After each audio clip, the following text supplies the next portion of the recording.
Y a propósito de esta reunión que pretenden los estudiantes para la firma de la carta compromiso, tanto con el ministro de Educación, el flamante ministro de Educación y el presidente de la República, alumnos con discapacidad dicen que también pretenden y quieren participar de esa reunión porque ellos también tienen varios reclamos.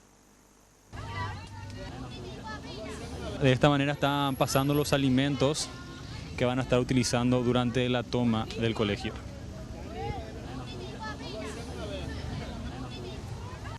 El Colegio Estela Maris es otro de los que se ha unido a la medida de fuerza iniciada hace más de una semana ya en varios colegios del área central y el interior del país. Los reclamos son los mismos, un acuerdo con el presidente de la República, pero aquí los reclamos se extienden también a un sector incluso más olvidado dentro de la educación de nuestro país.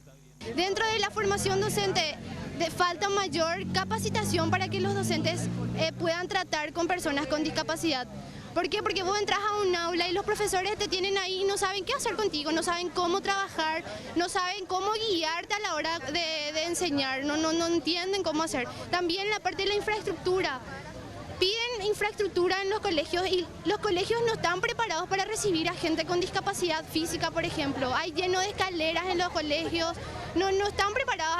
Se construyen las aulas con puertas muy pequeñas y los alumnos no pueden entrar. O sea que yo eso es lo que espero, que haya una mayor educación inclusiva. El director afirmó que quienes tomaron el colegio son los alumnos con más problemas académicos, por lo cual considera que para reclamar derechos, primero se debe cumplir con las obligaciones.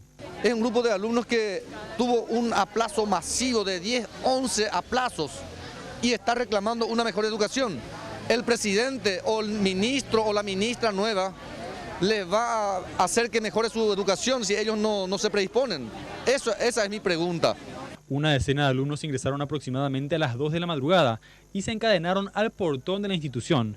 Actualmente al menos un centenar de jóvenes se encuentran dentro del colegio.